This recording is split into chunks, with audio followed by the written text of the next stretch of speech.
Have you ever been judged before you even spoke a word? Imagine walking toward a gate, ticket in hand, heart steady, only to be told, Gil, you don't belong here. Not because of what you did, but because of what you look like.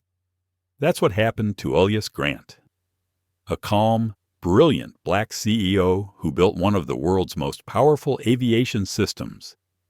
But in a single, humiliating moment, he was denied the seat he had rightfully earned. 45 minutes later, the entire airline was thrown into chaos. What would you do if the world tried to shrink you down to its own bias? Would you walk away quietly, or stand tall even when it costs you everything? This is not just a story about an airplane. It's about dignity, resilience, and the courage to say enough. So before we begin, take a deep breath. Picture yourself in that terminal, where one man's silence changed the skies forever. If this story moves something inside you, please like, share, and subscribe to our channel.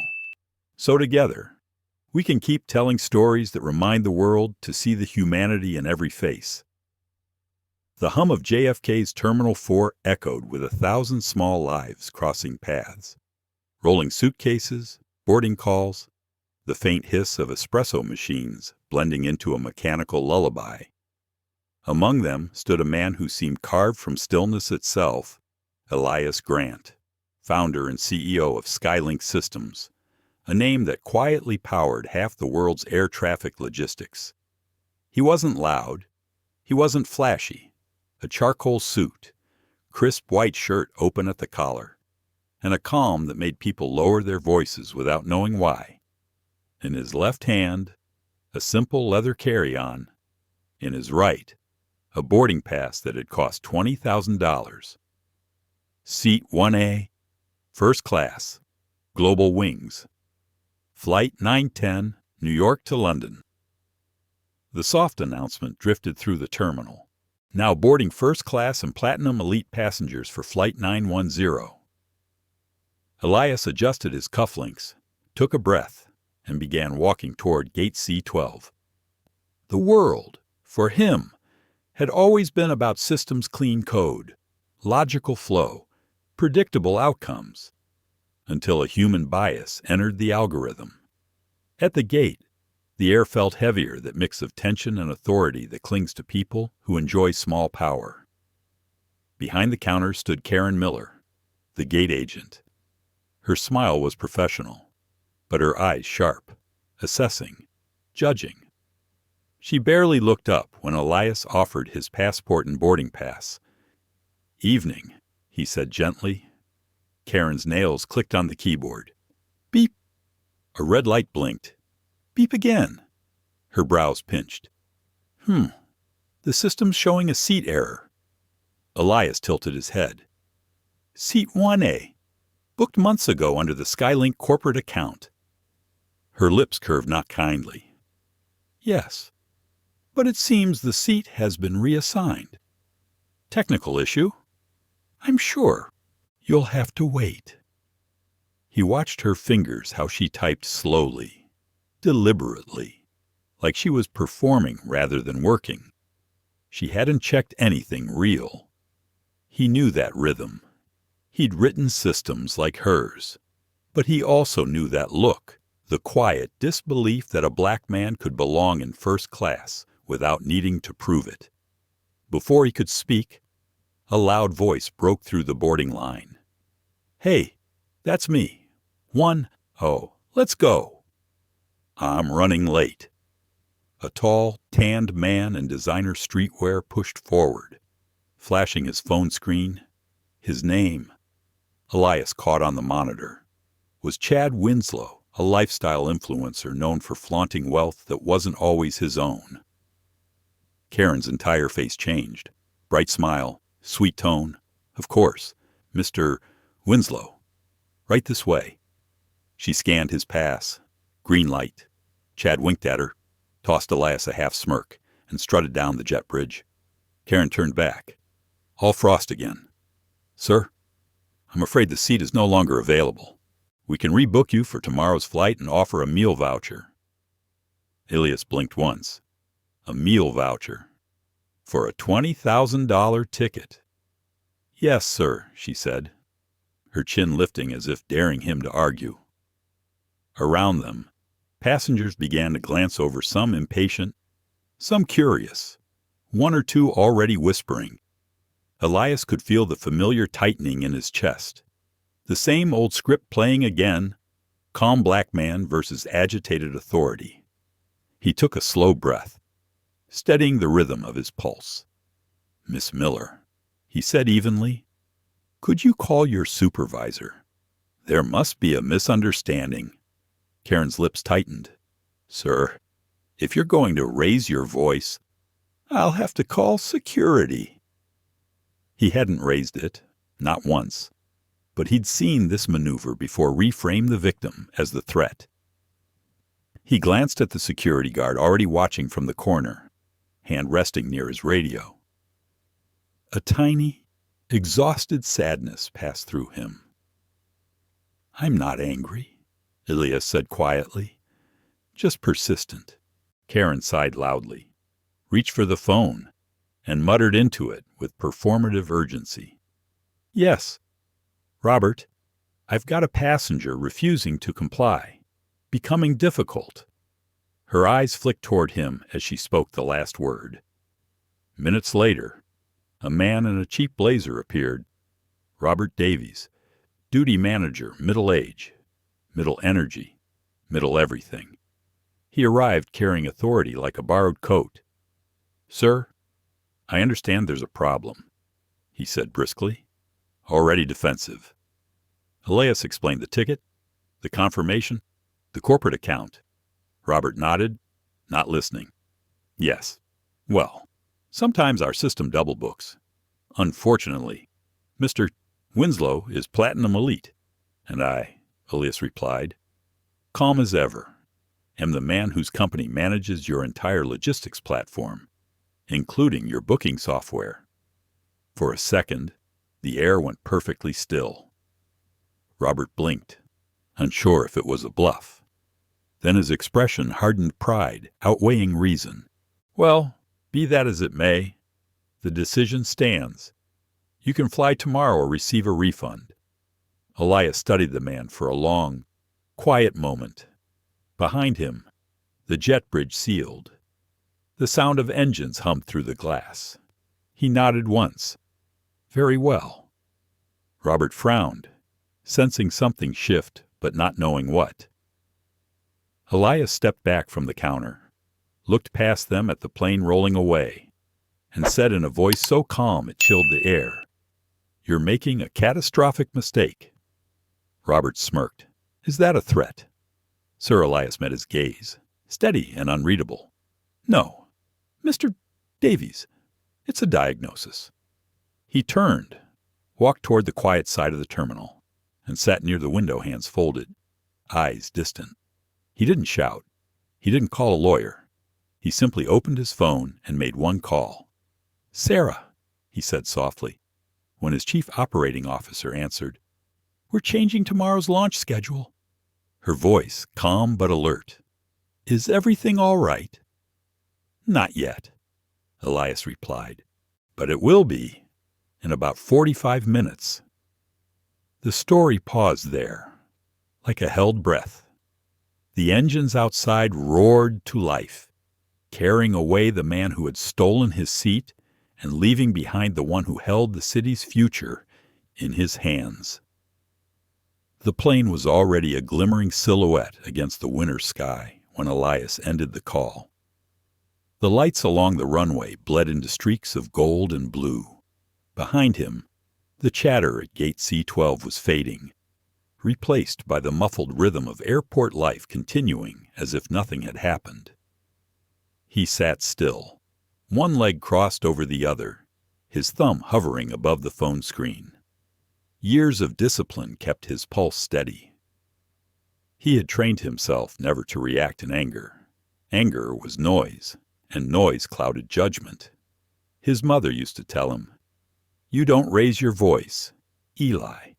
You raise your value. on the other end of the line. Sarah Kim was silent for a moment. He could almost see her standing in the SkyLink control suite in Chicago, hair pulled back, sleeves rolled up, surrounded by glowing walls of data. "Elias," she said carefully, "tell me exactly what happened." "They gave my seat away," he answered. "Not by accident. They looked at me and decided I didn't belong there." There was a sharp exhale through the receiver.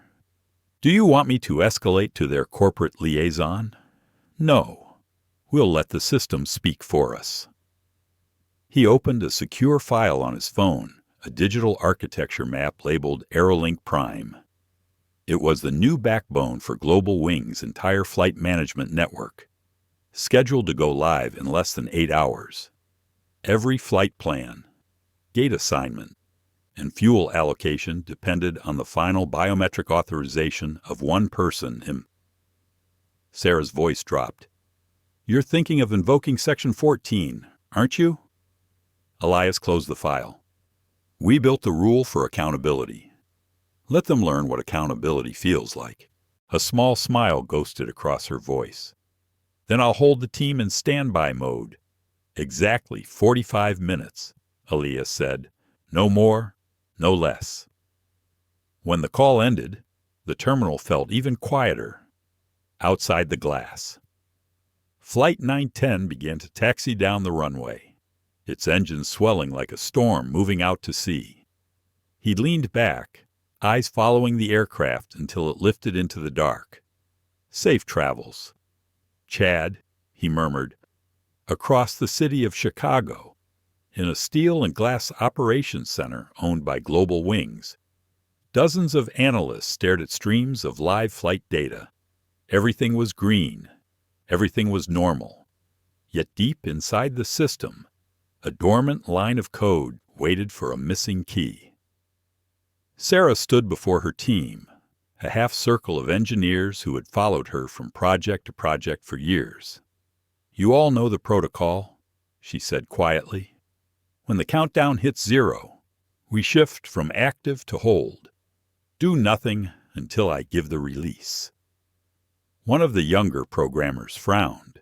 "Ma'am, that'll freeze every scheduling sequence." "That's the point," she replied. "Sometimes silence is the only way to be heard." Back in New York, Elias walked to the Centurion Lounge. The attendants greeted him by name. He was a familiar face there, but tonight he wasn't in the mood for small talk. He chose a seat near the wide glass wall overlooking the tarmac. A waitress approached with a cup of chamomile tea. "Rough night, sir?" she asked softly. "Not rough," he said. "Just revealing." She smiled politely, not understanding, and left him alone. He sipped the tea slowly. In its reflection, he could see the faint tremor of runway lights blinking in rhythm, unaware that the network guiding them was about to pause. He thought of his mother again, of the time she'd stood at service counters, clutching receipts while clerks pretended not to see her. He had promised himself he'd never let dignity be optional. Sarah called again 20 minutes later. Timers at 25 minutes. "Do you want to warn them?" "No," he said. "They won't listen to words. They'll listen to results." "Understood." She hesitated. "You all right?" He smiled faintly. "Better than most." "How's the city busy?" "The mayor's hosting a gala tonight, every major investor in the room. If the network hiccups, it'll make headlines." "Good," Elias said. "Headlines remember what people forget." At that same gala, Mayor David Lattimore was giving a toast beneath a chandelier of crystal light. He raised his glass and proclaimed that Chicago was about to enter a new era of efficiency, thanks to SkyLink and Global Wings. The audience clapped. Cameras flashed. None of them knew that the man who built their shining system sat quietly in an airport lounge, watching a plane vanish into the clouds. 15 minutes. Sarah's team began reporting anomalies, minor delays in data refresh. small warnings that wouldn't concern most operators. She watched them silently, arms crossed, her heart steady. "Ma'am," one of them said, "if we don't receive the Level 5 authorization, the integration sequence halts automatically." "I know," she replied. "Let it halt.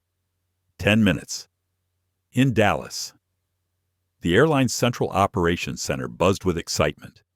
They were counting down to launch. The big reveal of Airlink Prime. Frank Russo, the operations chief, checked his watch.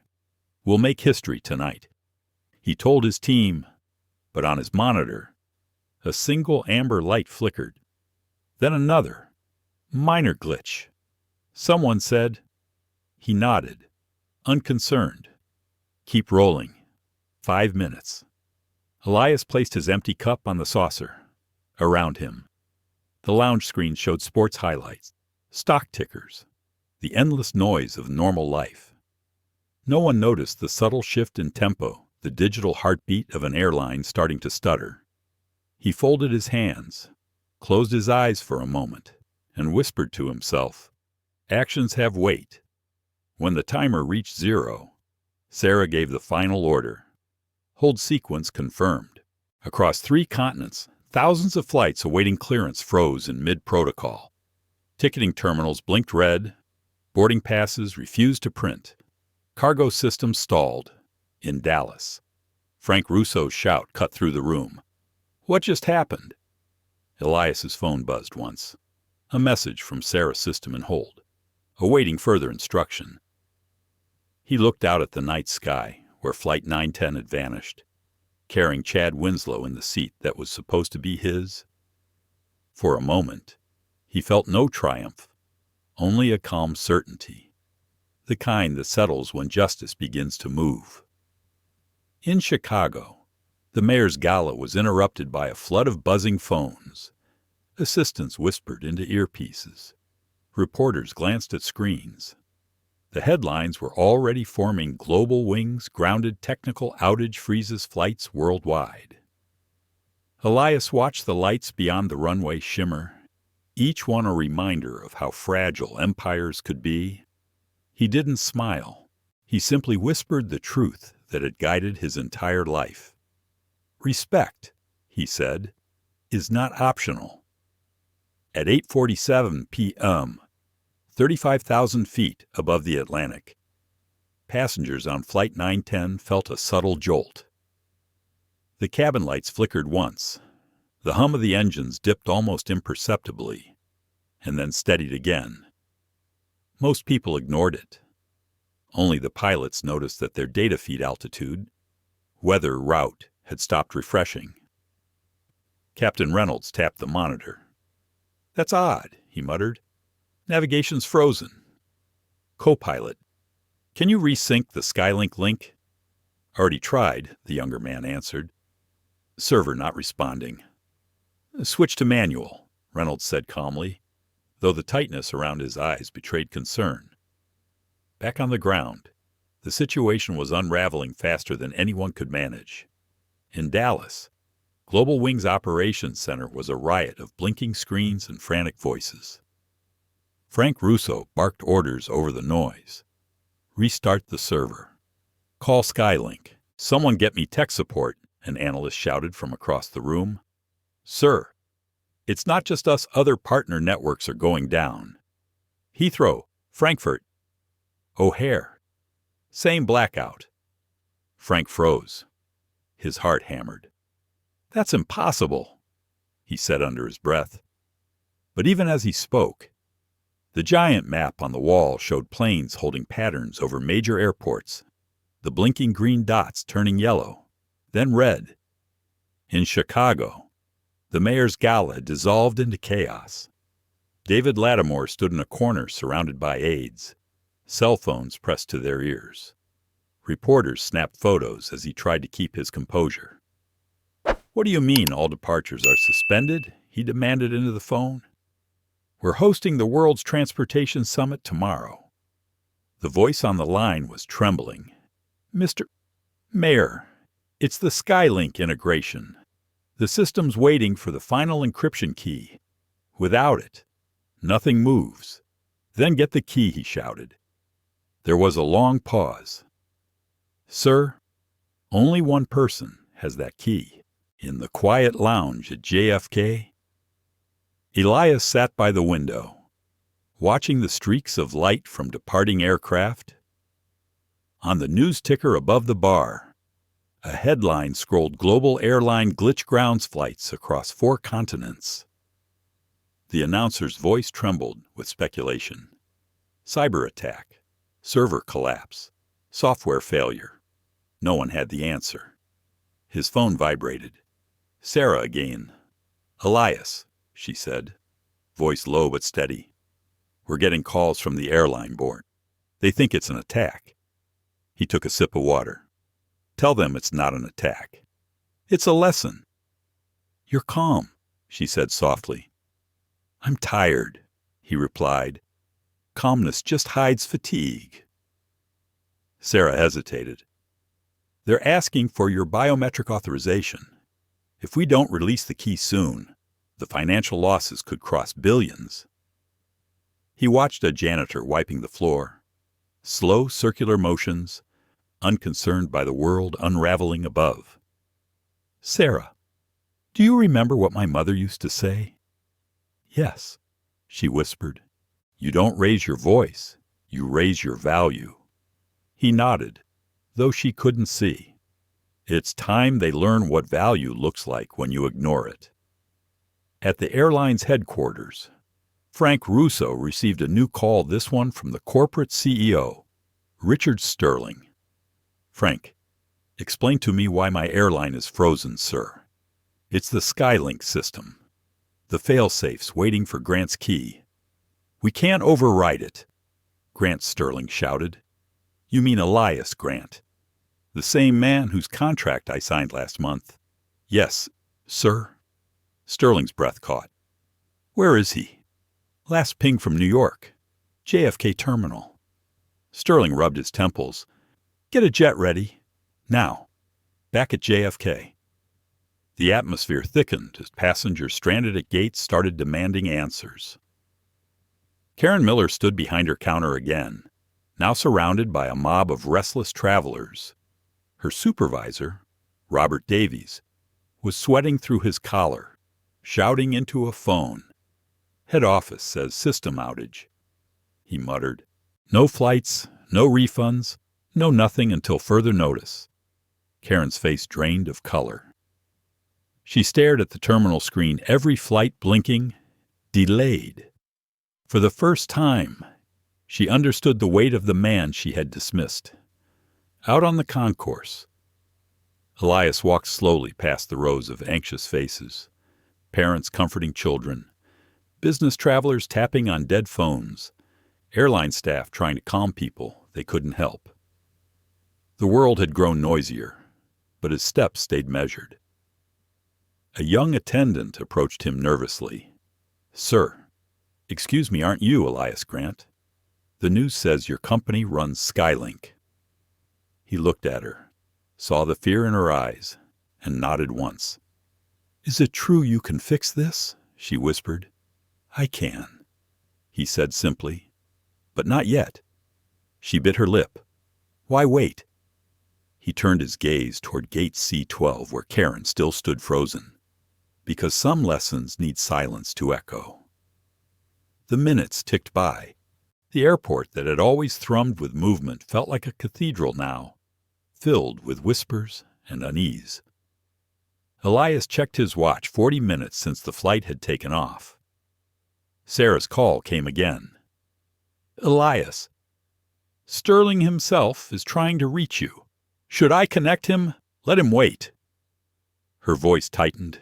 They're panicking. They should. Panic clarifies priorities. At Global Wings HQ, alarms were ringing. The automated traffic optimization servers were now offline. Without SkyLink's algorithm, planes were circling indefinitely, burning fuel. The boardroom filled with shouting executives. Who gave that man so much control? Someone yelled. Richard Sterling slammed the table. The same people who thought he was just another contractor. That's who. Meanwhile, in Chicago, Mayor Lattimore received a secure text. If you want your city moving again, find me someone who remembers what respect means. There was no signature, but he didn't need one. He left the gala without another word. At 9:14 p.m., 45 minutes after Elias's seat was taken, the world's busiest airline was paralyzed. The numbers on the news were staggering: 2,000 flights grounded, millions stranded, losses rising by the minute. But beneath the chaos, something deeper was happening. People were beginning to talk. On social media, the first video from Gate C-12 surfaced Elias standing quietly while Karen refused his seat. The clip spread like wildfire. Comments flooded, and some in disbelief, others in anger. He warned them. One caption read, "They didn't listen." Elias's phone buzzed again. A text from Sarah. "The world's watching." He stared at the screen for a long time. Then he typed back, "Good. Let them see what bias costs." The loudspeaker in the terminal crackled. "Attention passengers, all flights are temporarily suspended due to technical difficulties. Please remain calm." Elias rose from his seat, buttoned his jacket, and began walking toward the exit. He felt neither triumph nor spite, only the gravity of inevitability. Sometimes the only way to correct a system was to let it collapse under the weight of its own arrogance. Outside, the night air was cold and crisp. The city skyline shimmered in the distance, unaware that its arteries of movement were frozen by a single withheld signature. He pulled out his phone, dialed Sarah once more, and said, "It's time. Connect me to Sterling. Let's see if he's ready to listen."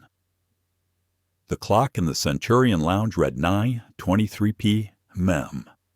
The terminal had become a sea of restless voices, cell phones glowing like fireflies in the dim light. Screens across the airport now flashed the same crimson message: "System offline. Flights delayed indefinitely." Elias sat by the window, watching the planes that could no longer leave the ground. The world outside had grown unnaturally quiet, as if the sky itself were holding its breath. His phone vibrated on the table. Sarah Kim again. Her voice carried the weight of chaos from halfway across the country. "Elias," she said, "Sterling is on every channel. They've declared a global operational emergency. Their entire fleet is grounded." "I know," Elias replied. "The air is quieter than it's been in decades. He's begging for contact." Sarah continued, "He's already called twice through our liaison. What should I tell him?" Elias took a deep breath. "Tell him to call again, but this time I'll answer." A minute later, the phone rang with an unfamiliar number. Elias accepted the call and placed it on speaker. "Mr. Grant," came the strained voice of Richard Sterling, the airline's CEO. "Thank you for taking this call. I don't need to tell you what's happening. The situation is catastrophic." "I can see that," Elias said calmly. "I'm at your terminal in New York. Your staff hasn't noticed yet that they're standing inside the epicenter of a storm they created." Sterling exhaled heavily, his composure thinning. "Look, I've been briefed. I understand there was an incident. It's regrettable." "Regrettable." Elias cut in softly. "Is that the word you'd use when a man is denied dignity he already paid for? When your staff decides who belongs in first class based on what they think they see?" There was silence on the other end. Then Sterling's voice came lower. "I'm not here to debate ethics. Mr. Grant, I'm here to get my company back online." Elias leaned back, eyes fixed on the blinking runway lights. "Then perhaps you should have respected the man holding the switch. In Dallas, inside Global Wings Command Center." Frank Russo stood beside a speakerphone. listening to every word. Engineers hovered behind him, screens glowing red with cascading failures. Sterling's voice echoed through the room. "Tell me what it'll take. Grant, money partnership. Oh, whatever it is, name your price." Elias's tone stayed even, but each word carried iron beneath velvet. "This isn't about price. It's about principle." He paused. The line stayed silent. Hundreds of staff across the country waiting for what came next. 45 minutes ago, Elias said, one of your agents decided my presence was a problem to be corrected. That same agent decided another man louder, paler, ruder deserved my seat. She had the authority to do that because your culture allows it. Your company built an empire on data and policy, but it forgot its foundation respect. Sterling rubbed his forehead. "If you're suggesting I'm not suggesting," Elias interrupted, "I'm stating. The outage you're facing is the direct result of a failure to value humanity as much as efficiency." "In the background," Frank whispered to a colleague. "He's not wrong." Elias continued, his voice steady but weighted with truth. "You don't get to run a global network while ignoring the bias wired into the people who keep it running. That ends tonight."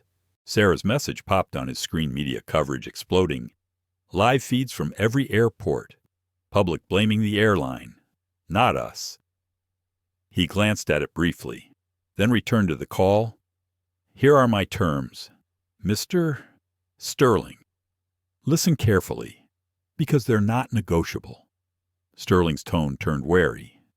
"I'm listening." "First," Elias said, "you will release a full public apology, not a press-filtered statement. I want you to tell the world exactly what happened. Use the words racial profiling. Use my name, and admit your company failed." Sterling began to protest, but Elias's next words froze him.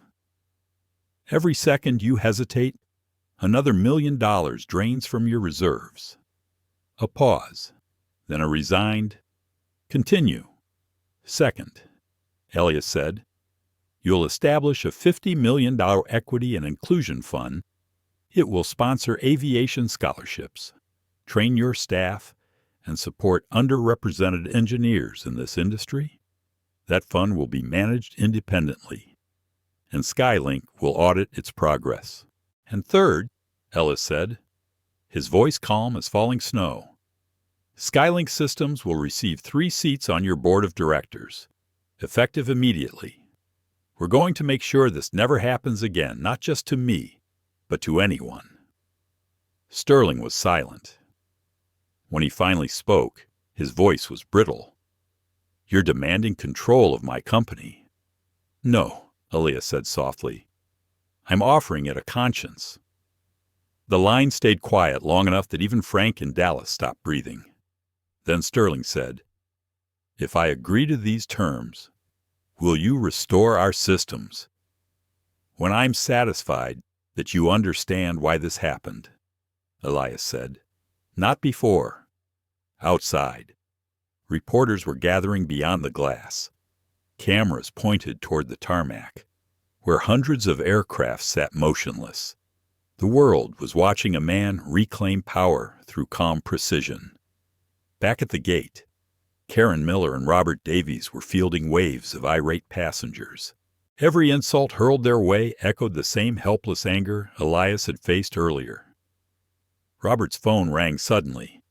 He answered, expecting another complaint, but the voice on the other end was unmistakable. "Sterling, Robert Davies." Sterling barked, "You and your gate agent have 30 minutes to find Elias Grant. You will apologize in person. Do not speak unless he speaks to you. Then you'll escort him to my private jet." "Understood." Robert's face turned the color of chalk. "Yes, sir." Karen blinked. "What did he say?" Robert looked at her, trembling. "He said we ruined everything." The two of them began the long walk toward the lounge. Every step carried the weight of humiliation. Around them, travelers filmed the empty gates, uploading videos that would soon reach millions. When they reached the door, the attendant hesitated. "Mr. Grant asked not to be disturbed. Robert leaned toward the intercom.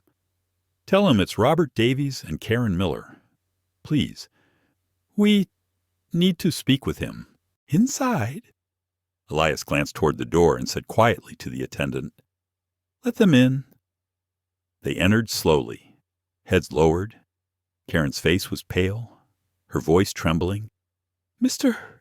Grant," she began, "I can't begin to say how sorry I am. What I did was wrong. I judged you before I even knew your name." Elias said nothing. The silence stretched, heavy as gravity. Robert swallowed hard. "We were told to deliver you to the CEO's jet. He's waiting for you, sir." Elias finally stood. He looked at the two of them not with anger, but with the deep exhaustion of a man who'd seen this pattern too many times. "This isn't about a seat," he said quietly. "It's about who we think deserves one." Neither Karen nor Robert could meet his eyes. "Come," he said, gathering his bag. "You have a flight to prepare." The terminal corridor was eerily still when Karen Miller and Robert Davies led Elias Grant toward the private wing. The chaos outside, hundreds of stranded passengers, camera flashes, the rumble of unanswered questions faded into the background hum of guilt. Karen's heels clicked on the marble floor, each step echoing too loudly in her own ears. The farther they walked, the heavier the silence grew. She wanted to speak, to apologize again, but every time she glanced at Elias's calm face, the words caught in her throat. He walked between them steady, collected, eyes fixed ahead. His posture wasn't defiant. It was dignified, composed, almost serene.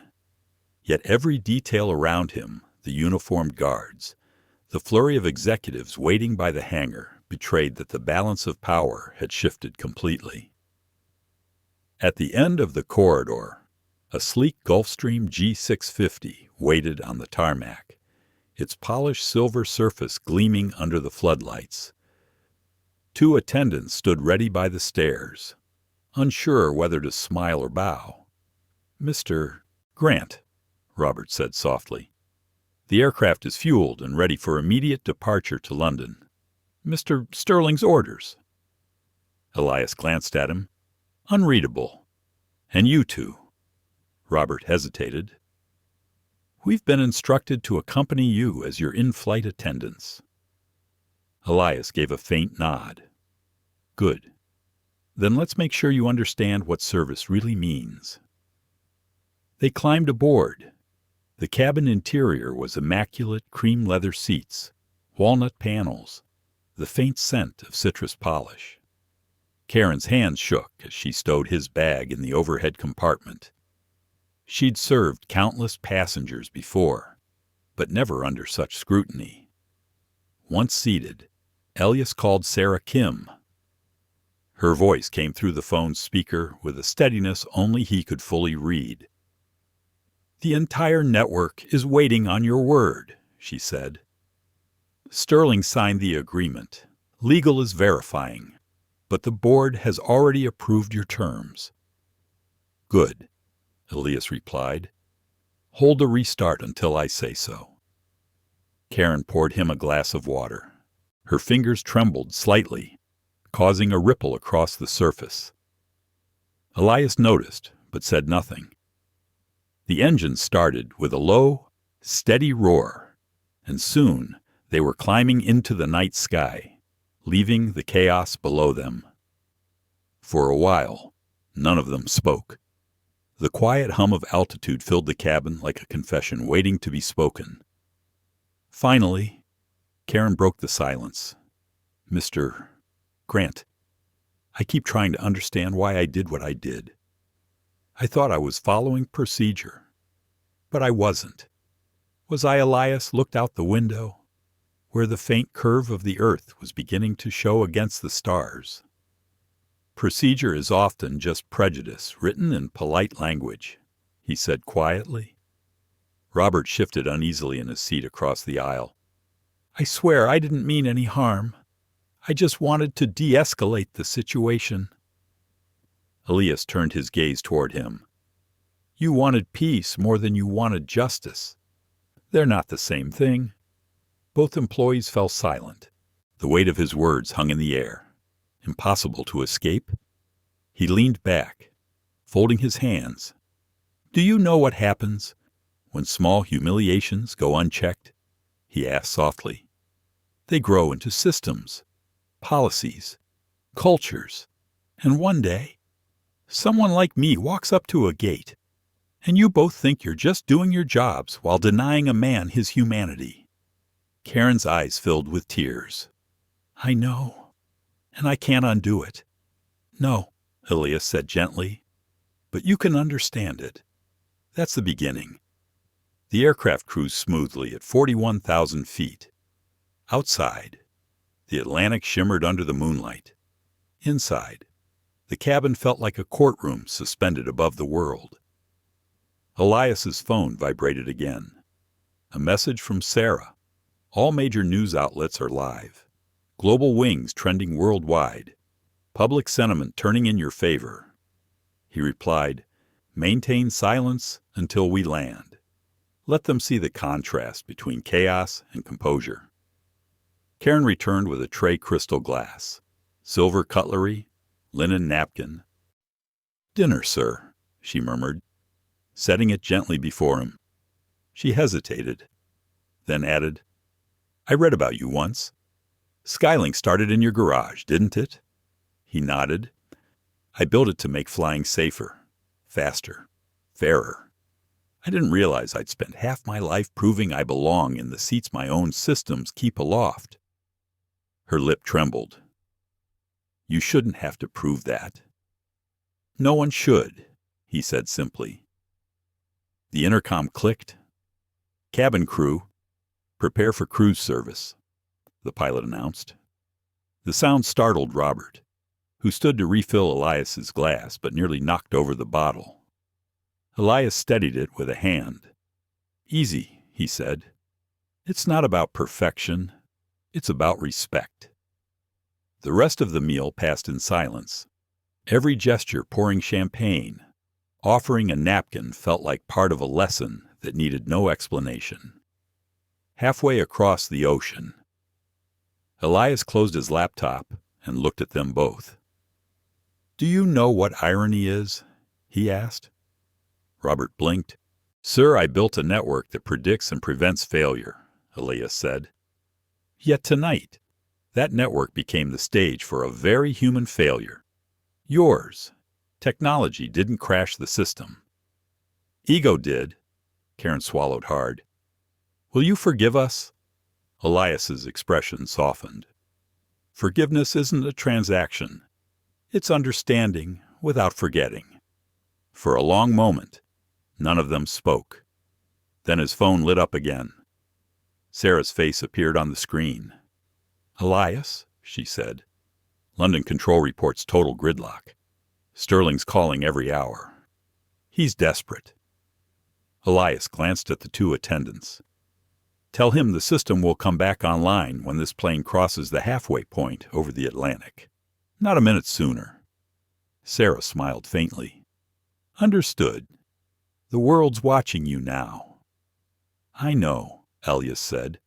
"Let's make sure they see something worth remembering." After the call ended, he looked at Karen and Robert again.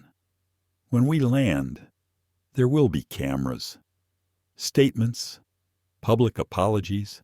You'll be asked to face what happened." Karen nodded through tears. "I'll do it, whatever it takes." Robert managed to whisper, "So will I."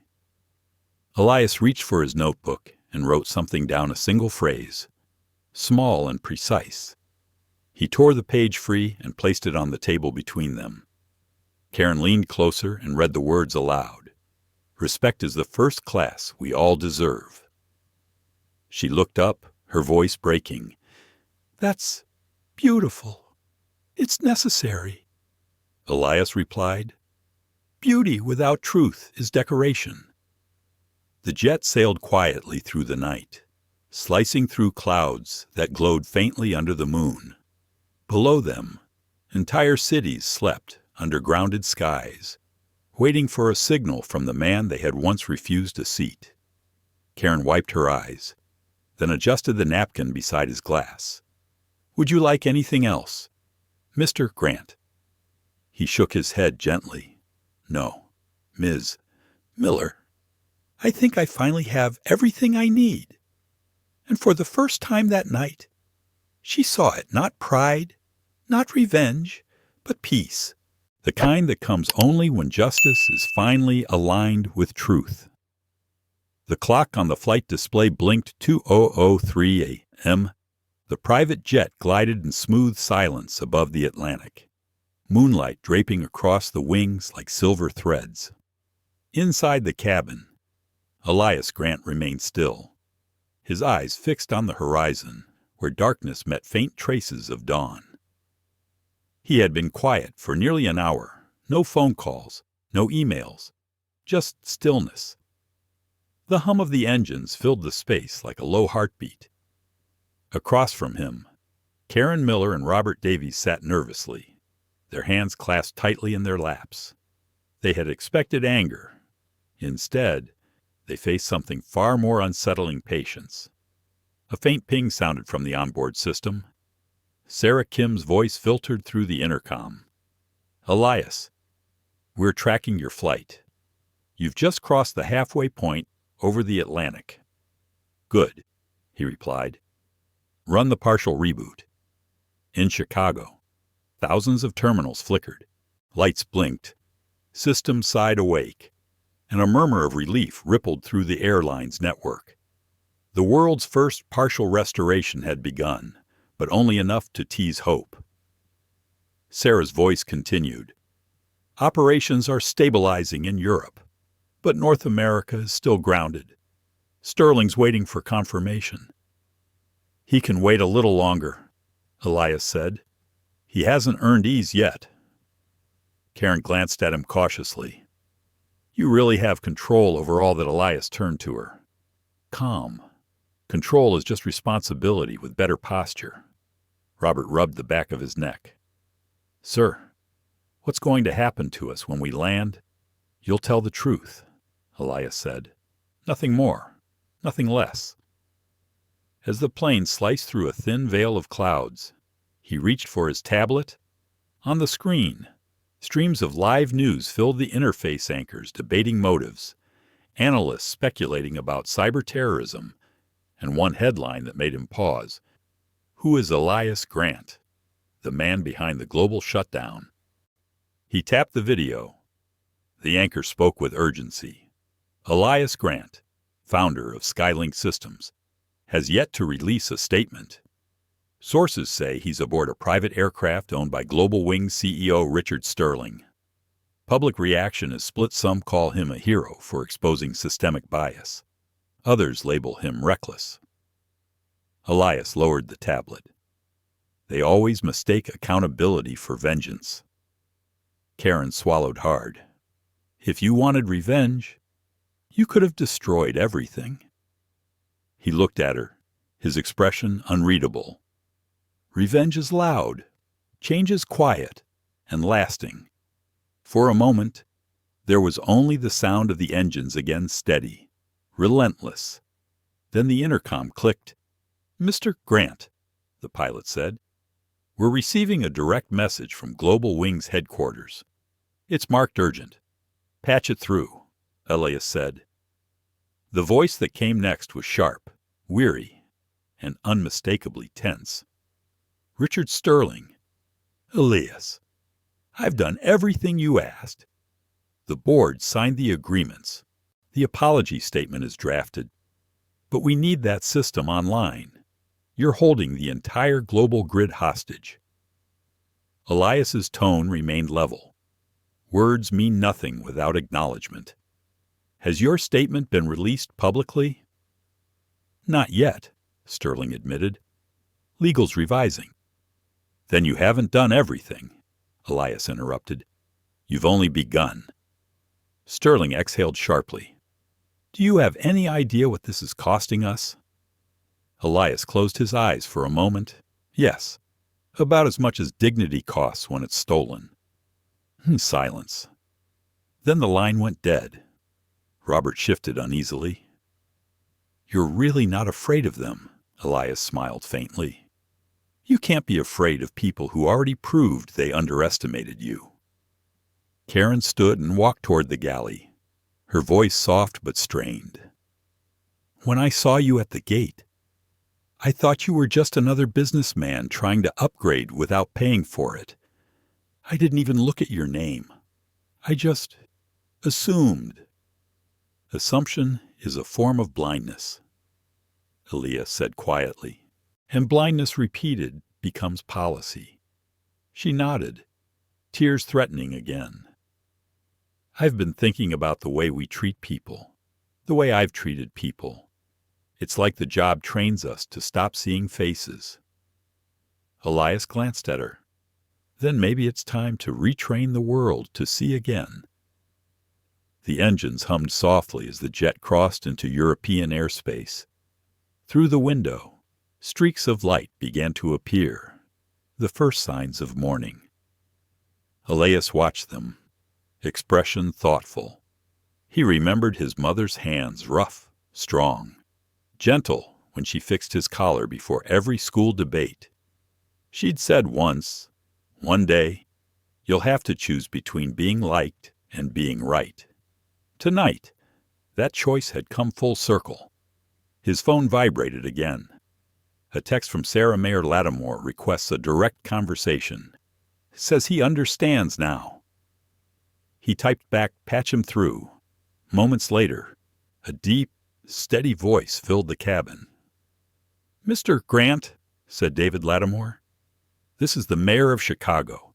I wanted to tell you personally I've watched what's unfolded tonight. You forced a conversation we should have had years ago. Elias listened silently. You've made powerful people nervous.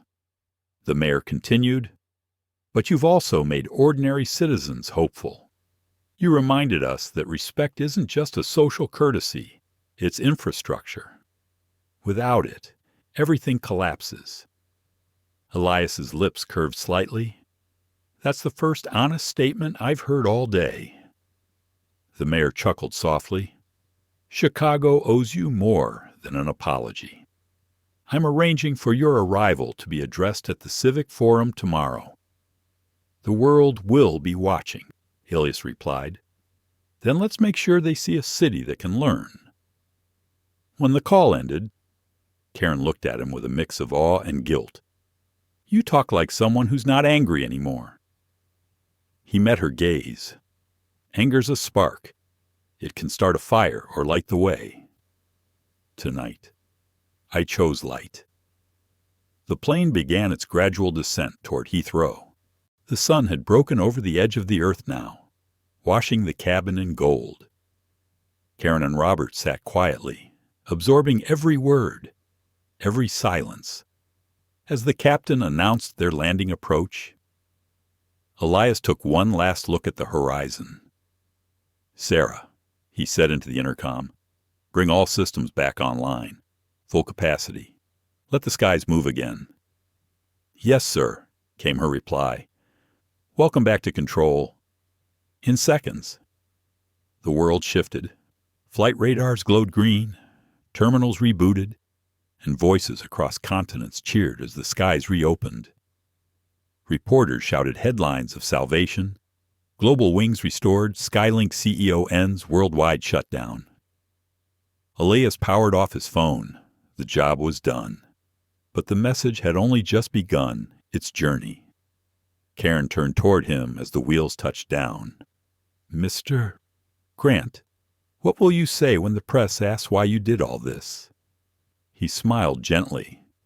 I'll tell them I didn't do it to make a point. I did it to make a difference.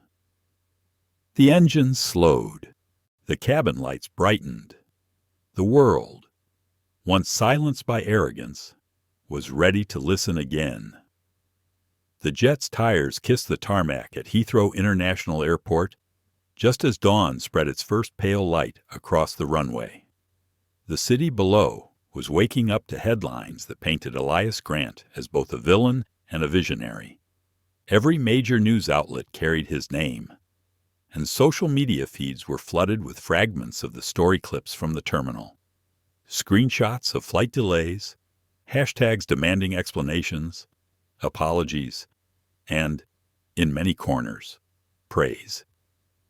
As the aircraft taxied to a private hangar, Karen Miller watched from her seat, her nerves buzzing with a strange mixture of dread and awe.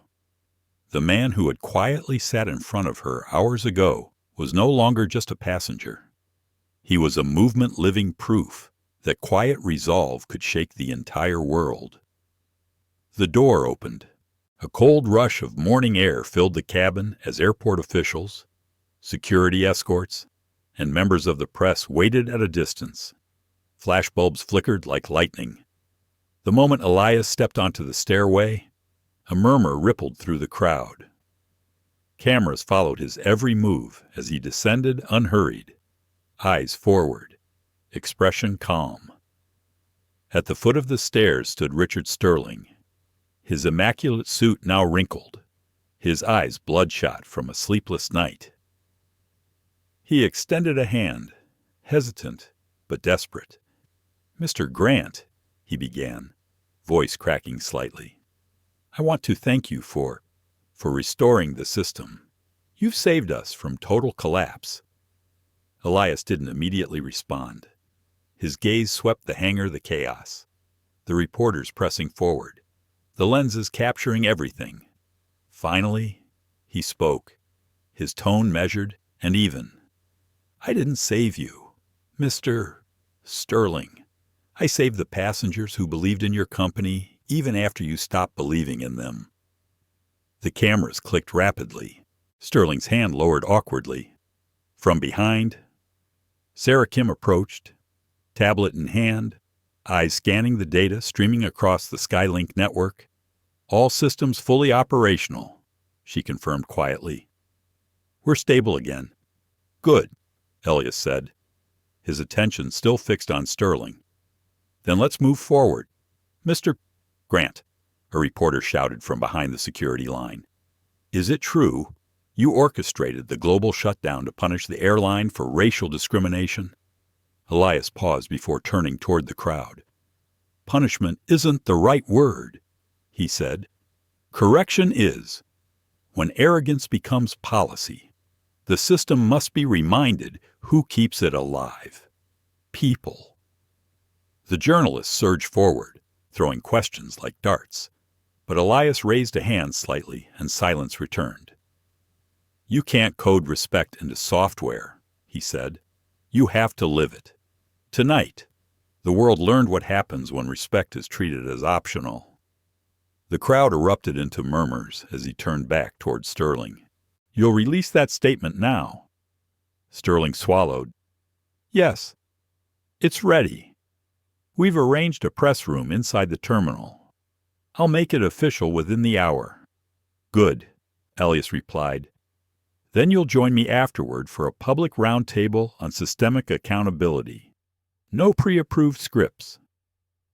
The CEO hesitated. "You're asking me to face the cameras unfiltered." Elias looked him in the eye. "You're asking the world to trust you again. That starts with honesty." As they walked together toward the waiting motorcade, Karen and Robert followed silently behind, carrying the same tension that had accompanied them all night. Outside the hangar, a line of black SUVs waited, engines idling in the chill air. The convoy sped through the city streets toward the terminal, where a press conference was already forming. Inside the car, Karen spoke softly, almost to herself. "Sir, the way they're all looking at you, it's like you've become something more than human." Elias glanced at her reflection in the tinted glass. "No. Ms. Miller, I just stopped pretending the rules were fair. At the terminal, hundreds of reporters crowded behind barriers. Banners and headlines blazed across every screen, the man who grounded the world.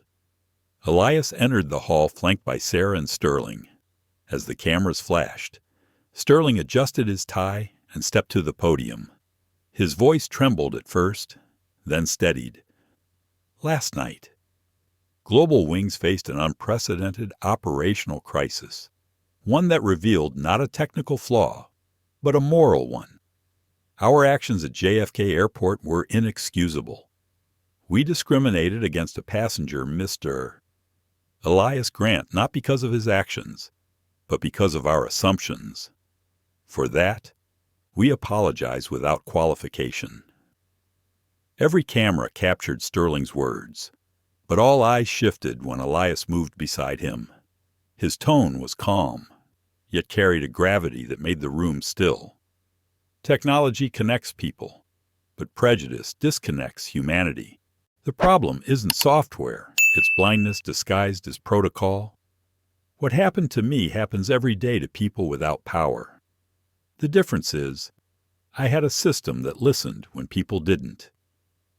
He let the silence hang, his words settling like dust after a storm. This isn't just about an airline. It's about every place where a person's worth is measured by assumptions instead of truth. Karen, standing among the staff near the back, felt a lump rise in her throat. For the first time, she didn't see a CEO or a powerful man. She saw someone who had turned pain into purpose. After the conference ended, the crowd erupted into a storm of applause and questions. Elias and Sterling stepped aside, escorted into a private lounge. Sterling exhaled heavily, his face pale. "You could have destroyed me. You know, my entire career." Elias looked at him evenly. "Destruction doesn't teach. Reflection does." As Sterling left to handle his board, Sarah approached. "The media is calling it the day the skies listened. Public sentiment's shifting completely. People are calling you a hero." Elias smiled faintly. "Heroes seek glory. I sought equilibrium." Meanwhile, outside, the world was already reacting. Airports began organizing diversity reviews. Companies released statements pledging change. The viral clip of Karen's apology inside the jet had reached millions. She was being both condemned and praised, but she accepted it quietly. It was, she thought, the beginning of accountability. Later that afternoon, Elias sat alone in a quiet observation room overlooking the runway. Planes rose and landed again, the rhythm of civilization restored. He thought of his mother's words once more. "They can take your seat, but not your worth." Sarah entered, carrying 2 cups of coffee. "You didn't have to go this far," she said softly. He took 1 cup, eyes still on the sky. "If I didn't, someone else would have fallen silently in my place." She nodded. "What now?" Elias leaned back, exhaling slowly. "Now, I rebuild, but not systems, people." As the afternoon sun bathed the glass in amber, the world outside continued to buzz with noise. But for the first time in a long while, Elias felt peace, not triumph, not vindication, but the quiet certainty that change had begun. The following morning, the world had changed. Every major outlet from CNN to BBC broadcast footage of Elias Grant's calm speech at Heathrow. The man who once sat quietly at Gate C-12 was now being described as the conscience of modern aviation. Some called him revolutionary, others called him dangerous. But for the first time, the conversation wasn't about systems or corporations, it was about humanity. Elias woke in his London hotel suite to a skyline veiled in soft fog. He hadn't slept much, but his mind was clear. The weight he'd carried for years, The silent, invisible burden of being tolerated in rooms he'd built had finally lifted. Sarah Kim was already seated at the breakfast table, reviewing updates on her tablet. "You've got 37 interview requests," she said. "The White House, the EU Council, even the UN Human Rights Commission wants a statement." Elias poured himself a cup of black coffee. "And Sterling, he's cooperating for now. His board reinstated your advisory rights, and he's agreed to the first Diversity and Equity Summit under Global Wing's sponsorship. They're trying to rebuild their image." Elias took a slow sip. "Image is easy. Integrity takes time." A soft knock interrupted them. When Sarah opened the door, Karen Miller stood there, clutching a small folder to her chest. She looked exhausted, but composed. "Mr. Grant," she said quietly, "I hope this isn't inappropriate. I needed to give you this." Elias gestured for her to enter. She handed him the folder. Inside was a letter handwritten, not typed.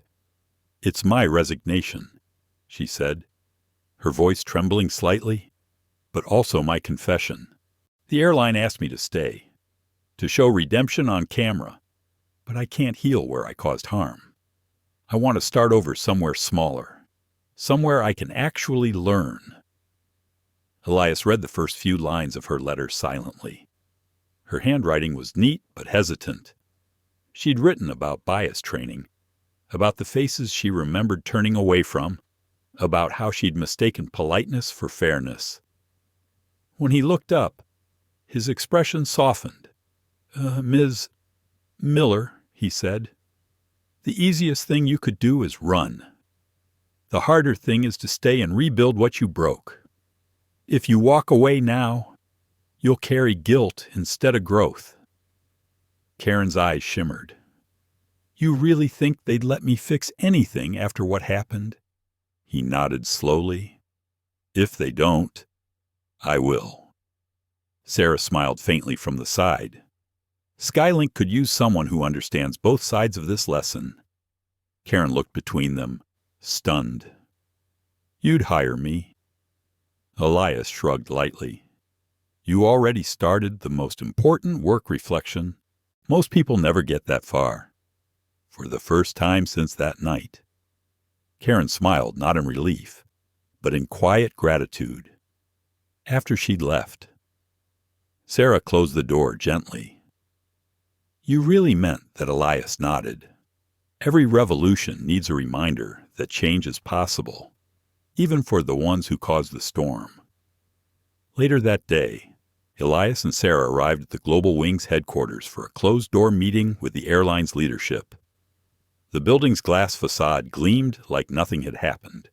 Yet inside, tension rippled through every corridor. Richard Sterling stood at the head of a long mahogany table, surrounded by board members who looked more like jurors than colleagues. "Mr. Grant," he began formally, "before we start, I want to acknowledge that our failures went far beyond one incident. What you forced us to face has changed everything here." Elias met his gaze. "Change isn't something you say, it's something you sustain. The world's watching your next move." Sterling nodded, "Which is why we want SkyLink's partnership in developing a universal training initiative, a program on ethics, equity, and empathy for all our global staff. Co-branded with SkyLink," Sarah raised an eyebrow, "a corporate conscience, sponsored by the same people who created the problem." Sterling didn't flinch. "We can't rewrite what happened, but we can prevent it from happening again." Elias leaned back in his chair. "If we do this, it won't be for publicity. It will be for permanence. Every airline, every employee, every traveler. We build it not as a slogan, but as a standard." The room went silent for a moment. Then Sterling said, "Agreed." The deal was signed before noon. By evening, news broke that SkyLink Systems and Global Wings were co-launching the Equal Skies Initiative, a worldwide program designed to address bias and promote representation in aviation. Commentators praised the partnership as historic, though Elias knew the road ahead would be harder than the headlines suggested. After the press conference, he stepped outside into the cool London air. The noise of reporters still lingered behind him, but out here, it was just the faint hum of traffic and the sound of wind against glass towers. Sarah joined him. "It's strange, isn't it?" she said. "The same people. Who doubted you now call you a savior." Elias smiled faintly. "Saviors are just people who didn't back down." She studied him quietly. "You ever think about how different this could have been if you'd just taken that flight and let it go?" He glanced toward the horizon, where planes were lifting off once more. "I'd rather ground the world for a moment than let injustice keep flying unnoticed." Back across the ocean, in Chicago, Mayor David Lattimore addressed a televised audience about reform. What Elias Grant did wasn't sabotage. He declared, it was a demonstration of how fragile progress is when it's built without equality. His speech inspired a wave of civic actions, new policies, workshops, and conversations that rippled far beyond aviation. Meanwhile, Chad Winslow, the influencer who had unknowingly taken Elias's seat, finally posted a statement from his luxury hotel in Dubai. Didn't know the guy they kicked out of first class was the SkyLink dude. Wild. Glad he stood his ground. Guess privilege looks different when the lights go out. The post went viral in seconds. That night, as Elias prepared to rest for the first time in 2 days, Sarah stopped by his suite with a quiet smile. The Equal Skies press kit is ready. They're calling it the beginning of a new era. Elias set down his glass of water. Let's make sure it's not just a beginning. He moved to the window and looked down at the city, its lights flickering like distant stars, planes tracing invisible lines across the dark. For the first time, those lines looked different to him. They weren't routes or algorithms. They were threads connecting stories, voices, faces. He whispered to himself, "Justice doesn't need noise, just persistence." Sarah heard him but didn't speak. She just watched, knowing that what had started as one man's humiliation had become a turning point for millions. Outside, the night deepened, but in the world's airports, everywhere from Chicago to Seoul, screens glowed with a new message that SkyLink had quietly added to every system interface. Every journey deserves respect. And for the first time in decades, the skies truly fell equal. 2 weeks had passed since the world watched Elias Grant bring one of the largest airlines to its knees and then to its rebirth. The uproar had slowly turned into admiration, the anger into introspection. People were still debating the ethics of what he'd done. But there was no denying the outcome. Airlines were revising their policies. CEOs were speaking less and listening more. And the phrase "equal skies" had become a movement rather than a corporate initiative. Elias arrived in New York for the first public forum since the incident. The event was hosted by the Aviation Ethics Council, a gathering of industry leaders, journalists, and civil rights advocates. A massive banner hung over the stage. "When technology meets humanity, lessons from the skies." Before he went on stage, Sarah Kim stood with him backstage, flipping through notes on her tablet.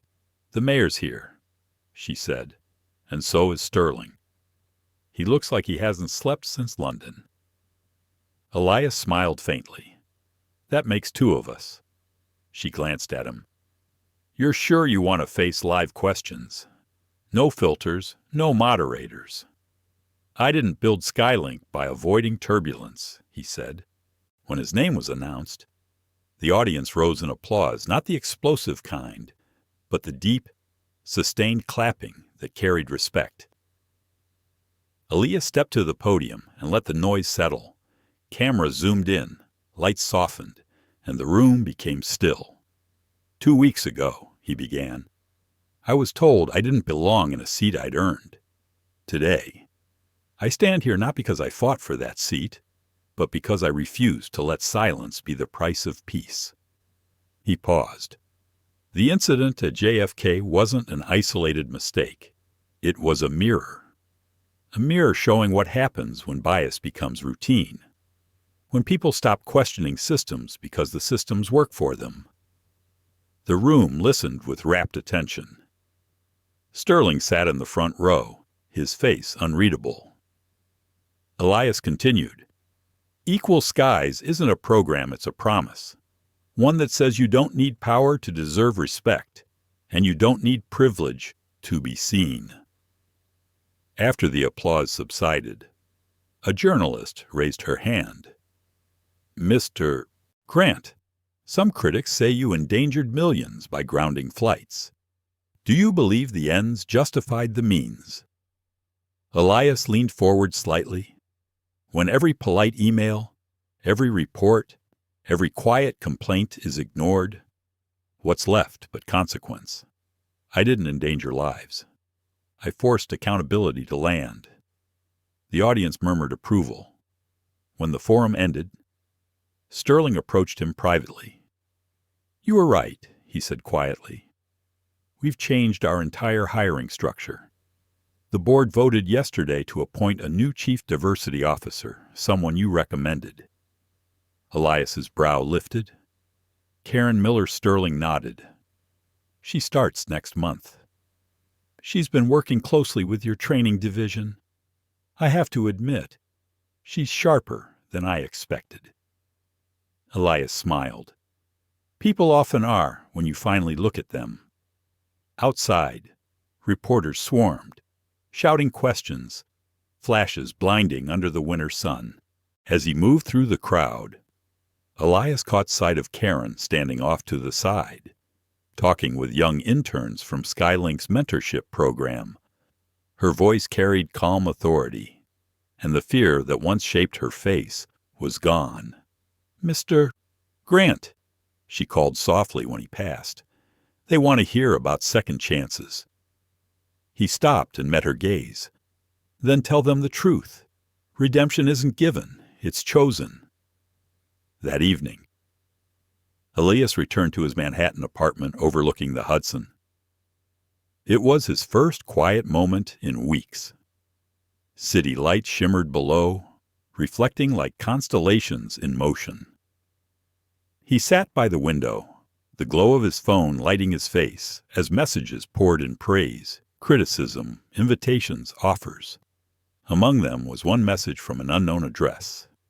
It read simply, I saw the news. You made me believe people can change. R.D. Robert Davies. Elias stared at the initials for a long time before replying, We all can. That's the hard part and the beautiful part. He set the phone down and exhaled. The world had moved on, but he knew the true test was just beginning. Change was not a headline. It was a habit. The next morning, Elias and Sarah met with their development team at SkyLink headquarters. Plans for a new AI-based system, Equiflight, were underway. Software designed to flag discriminatory behaviors during check-ins, hiring processes, and customer service interactions. Sarah tapped the screen. It'll monitor data patterns, language use, even response tone. Not to punish, but to identify and educate. Elias nodded. Technology shouldn't replace empathy. It should reveal where empathy is missing. As they worked, the door opened and Karen entered, holding a cup of coffee for each of them. Fuel for progress, she said with a tentative smile. Sarah grinned.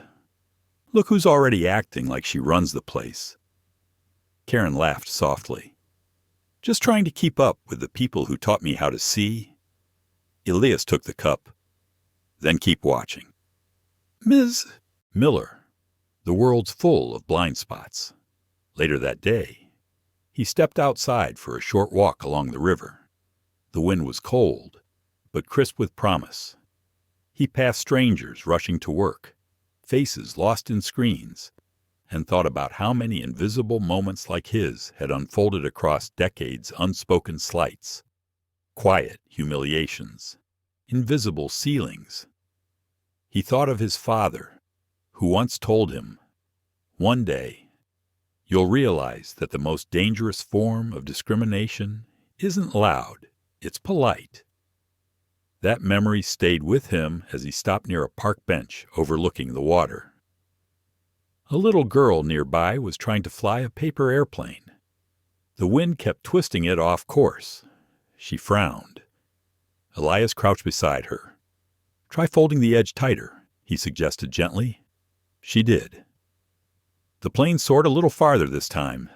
Her face lit up. "See?" he said, smiling. "Sometimes it's not the wind. Sometimes it's just the way it's built." The girl giggled and ran off. Elias stood there for a long moment, watching her disappear into the crowd. That night, as the sun dipped behind the skyline, Sarah joined him again at his office window. "You ever wonder if people will forget what happened?" she asked. "They will," he said. "That's how history works. But forgetting isn't failure. It's why we write reminders." He turned toward her, eyes calm but resolute. Equal Skies wasn't just about one man's seat. It was about everyone who's ever been told they don't belong. And as long as there's someone left to remind the world of that, the skies will stay open. Outside, planes cross the horizon one by one, no longer symbols of luxury or hierarchy, but of motion, progress, and shared humanity, and somewhere in the world. A gate agent paused before reassigning a seat and thought twice. A small moment, but maybe that was how revolutions truly began.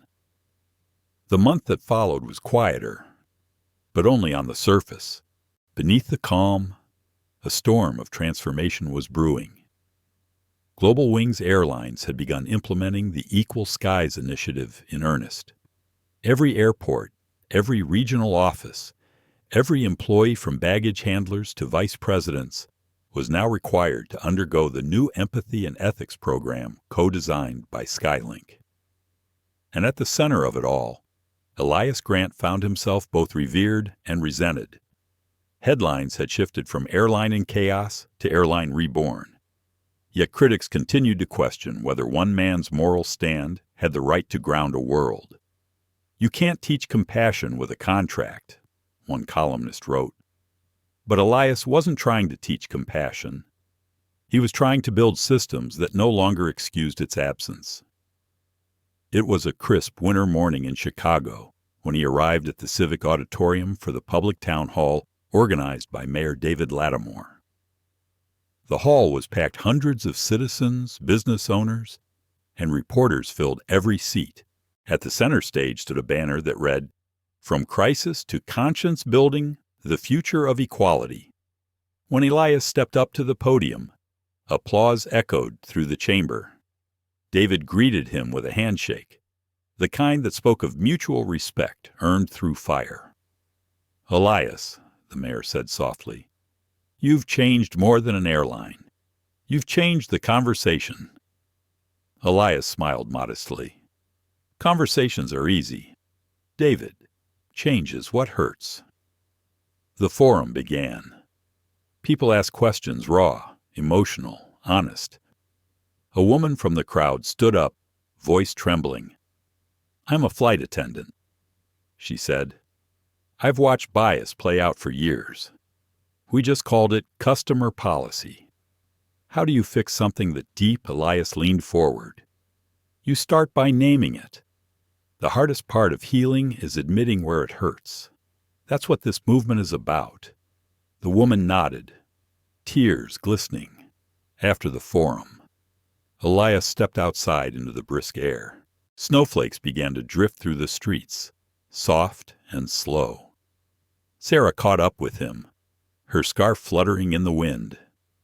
"You realize you've turned a corporate scandal into a civil rights moment?" She teased. Elias chuckled. "I didn't turn it into anything. The truth did." Meanwhile, across the ocean, Karen Miller stood in her new office at Global Wing's London headquarters.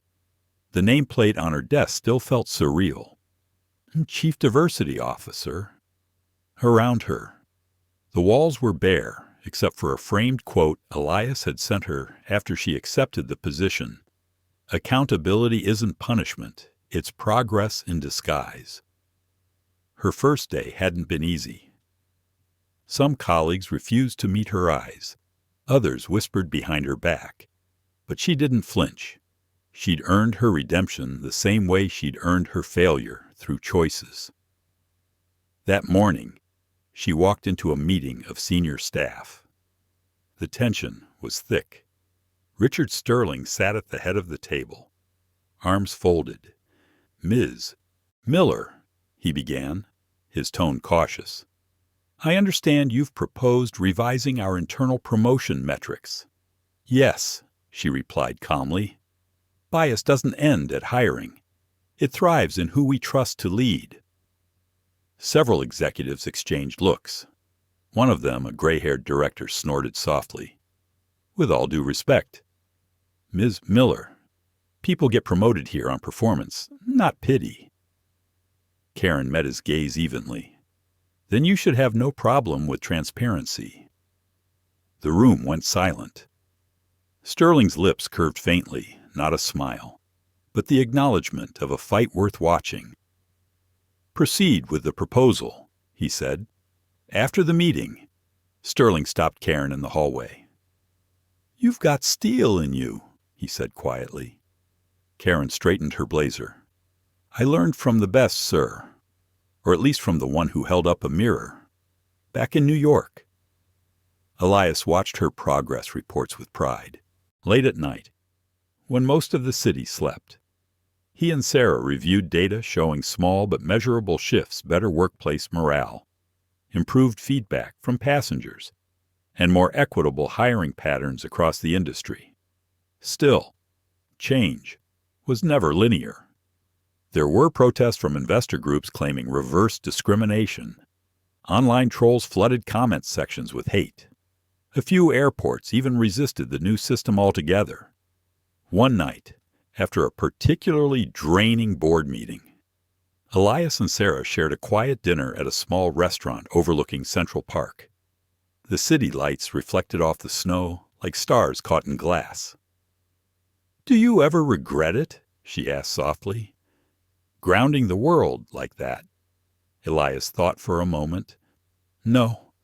I regret that it took something that drastic for people to care." Sarah smiled faintly. "You know, they'll write books about you someday." He laughed lightly. "Then I hope they include the part where I almost gave up." There was a pause. "You did, didn't you?" she asked. He nodded. "When they called security at the gate. For a second, I thought, maybe I should just walk away. Just another day, another insult. But then I remembered my father." He looked out the window, his reflection merging with the dark skyline. He used to work maintenance at an airport. One day, a passenger called him boy. He smiled and fixed the man's seatbelt anyway. When I asked him why, he said, "Because tomorrow, my son will build the seat." Sarah's eyes softened. "He'd be proud of you." Elias shook his head. "He'd tell me I still have work to do." The next day, Robert Davies showed up unannounced at the SkyLink office. He looked older, humbler, but steadier. Security hesitated to let him in until Elias himself came down to greet him. "Robert," Elias said, surprised. "I didn't expect to see you. I didn't expect you to answer," Robert admitted. He extended a small envelope. "It's a donation for the Equal Skies Scholarship Fund. I sold my car. Figured it was time I gave something back. Elias took the envelope silently. Inside was a modest check, but the gesture carried more weight than any corporate donation. "You already gave something back," Elias said quietly. "You showed up." As Robert turned to leave, Elias added, "Next week, we're hosting a mentorship seminar for young professionals entering aviation. I think you should speak." Robert froze. "Me? What could I possibly teach them?" Elias smiled. How to start again. That night, as snow blanketed the city, Elias stood at his window watching the world below. Planes streaked across the horizon, silver arcs of light cutting through the darkness. Change, he thought, wasn't about grand gestures. It was about small shifts, one person deciding to do better. One conversation, one apology, one choice at a time. And as the world slowly, awkwardly learned to move with empathy instead of arrogance, Elias knew something fundamental had shifted. For the first time in his life, the skies felt not just open, but equal. Spring came early that year, soft and golden. New banners hung in airports across the world. Equal skies. Every journey matters. It had been 3 months since the shutdown that changed the industry, and the transformation was visible in subtle but powerful ways. Staff training videos opened with real stories of empathy. Passenger feedback systems now invited more than star ratings, they invited understanding. And for Elias Grant, it was the beginning of something even larger. SkyLink's partnership with Global Wings had evolved into a global platform. What began as a corporate initiative had turned into an international dialogue on equity, extending far beyond aviation to tech, hospitality, and education. Yet amid the growing attention, Elias remained grounded. He still took the subway to work sometimes, still greeted the janitor by name. When reporters tried to crown him the conscience of capitalism, he simply said, "I'm just someone who asked why." That morning, he stood at the window of SkyLink's Manhattan headquarters, watching the city pulse with life. Sarah entered, tablet in hand. Final confirmation from Geneva. She said, "The UN summit's approved. You'll be addressing delegates next month." Elias turned from the glass. "And Sterling, he's already en route to New York. Wants to meet privately before the announcement." Elias gave a faint smile. "He's learned to be early. That's progress." Minutes later, Richard Sterling arrived at the SkyLink offices, a man changed not by defeat, but by humility. His once starched confidence had softened into something more human. "Elias," he greeted, extending a hand. "The world may never stop talking about that night. But I wanted to tell you face to face, I've stopped resenting it. You forced me to see the difference between reputation and redemption." Elias shook his hand firmly. "Redemption's a runway. Richard, not everyone's willing to take off." They sat in the conference lounge, the morning sun spilling across the polished table. Sarah joined them with a file marked Equal Skies Report. Q1 results. Passenger satisfaction up 32%. She summarized. Complaint bias reduced by half. And more minority hires in management than the company's entire previous decade combined. Sterling exhaled. "Numbers, I never thought I'd be proud of." Elias leaned back. "That's the irony of fairness. It benefits everyone, not just the people who fought for it." They spoke for nearly an hour, mapping out the next phase, expanding the Equal Skies framework to ground transportation, logistics, and even public administration. Sterling agreed to fund a new research center, named after Elias's late father, the Grant Institute for Ethical Systems. When the meeting ended, Sterling lingered. "You ever think about what would have happened if you'd just boarded quietly that day?" Elias smiled faintly. "Every day, And every day, I'm grateful I didn't. Later that afternoon, Elias visited the SkyLink Academy, a training center for young engineers, coders, and aviation students, many from underrepresented backgrounds. It was here that Robert Davies now spent his time, guiding recruits through mentorship sessions. When Elias entered, Robert was finishing a story to a small group of trainees. "And that's when I realized," he said, "you can't hide behind the rule book when the rule book's wrong." The students laughed softly, nodding. Elias waited until the group dispersed, then clapped him lightly on the shoulder. "You sound like someone who's found purpose." Robert smiled, lines deepening around his eyes. "I did. You showed me that failure doesn't define you. It refines you." They walked together through the quiet halls. Posters lined the walls, diverse crews, motivational quotes, and one large photograph of Elias standing in front of a jet with the words, "Respect is the first class we all deserve." "Do you ever miss it?" Robert asked. "The fight." Elias looked at the photo for a long moment.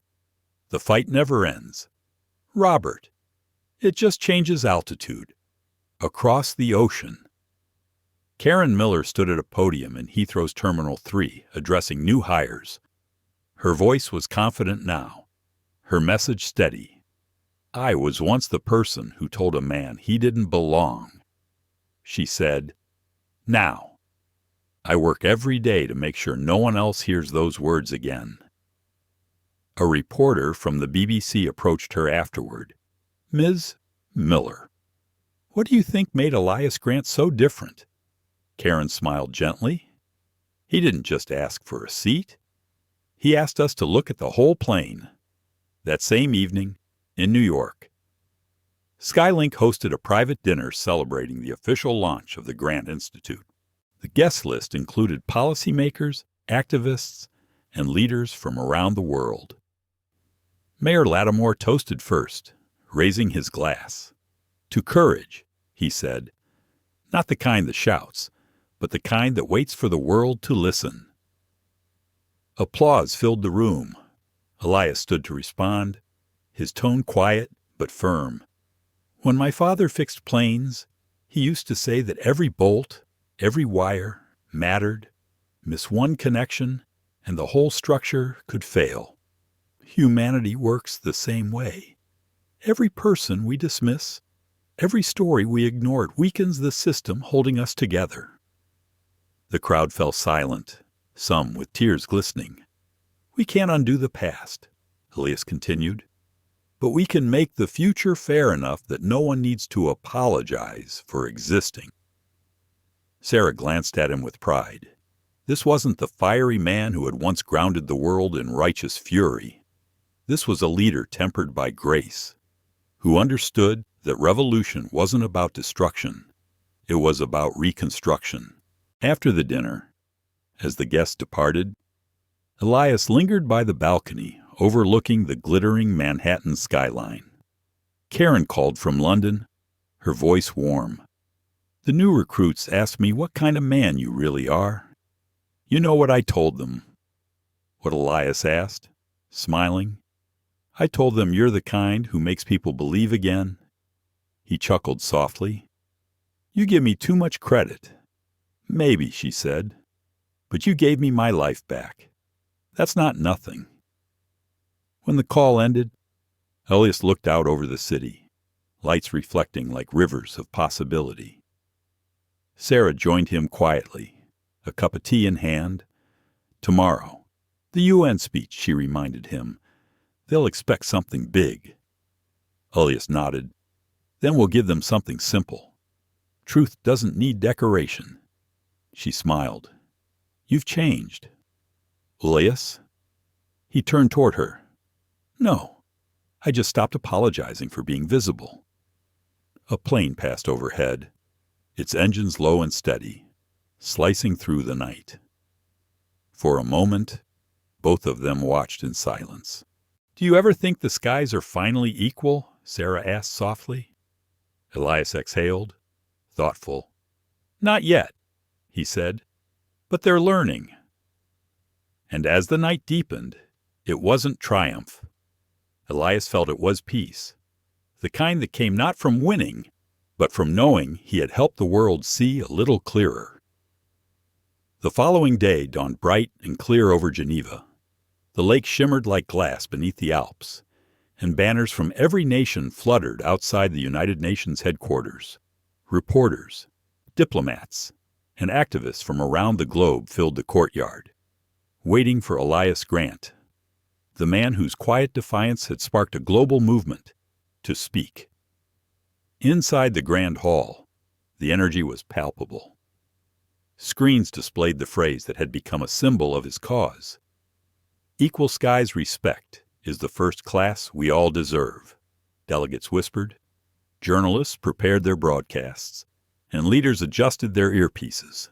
Behind the stage, Sarah Kim reviewed her notes one last time. "Everything's set," she said, glancing at Elias. "You're the final speaker before the resolution vote." Elias adjusted his tie, calm but focused, and sterling. He's seated in the front row, right next to the Secretary General. Elias gave a faint smile. "Good. It means he's ready to listen." The lights dimmed. The announcer's voice echoed, representing the Equal Skies Initiative. "Mr. Elias Grant, founder and CEO of SkyLink Systems." Applause rose like a wave as Elias walked onto the stage. Cameras flashed. The world watched. He stood at the podium, gazing across the hall, not as a businessman, but as a man who had seen both the heights of power and the depths of prejudice. His voice, when he spoke, was measured, steady, and full of quiet conviction. 3 months ago, he began. The world stood still because of one act of disrespect, one denial that represented thousands more unseen. It wasn't the first, and it won't be the last, but it was the moment we stopped pretending that dignity could be delayed. He paused, scanning the crowd. I grounded planes that day not to punish the world, but to remind it of something simple. Every human being deserves to move freely, without judgment trailing behind them. The hall was utterly silent. Elias continued, "Equality isn't about guilt. It's about responsibility. Responsibility to see, to hear, and to act before harm is done. If we can engineer machines that predict flight patterns, we can engineer systems that protect fairness. We just need the will to do it." He looked down at the front row where Richard Sterling sat, eyes fixed on him. "Tonight, we're not just talking about airlines. We're talking about every door, every desk, every opportunity that ever quietly told someone, 'Not you.'" A murmur rippled through the crowd. Cameras zoomed in on Elias's face. "What I learned," he said softly, "is that justice doesn't always arrive with noise. Sometimes it arrives with silence that refuses to be ignored." Then he looked up at the massive world map projected behind him and said, "Let this be the beginning not of a policy, but of a promise, that every person, no matter their color, accent, or background, can travel through this world with dignity intact." The applause began slowly, then swelled into a thunderous ovation. Delegates stood, some wiping their eyes. As the Secretary General approached the podium, "Mr. Grant," he said warmly, "you've reminded us that progress is not measured by speed, but by compassion. Thank you." As Elias stepped down, Sarah met him backstage. "You did it," she whispered, her voice trembling. He smiled faintly.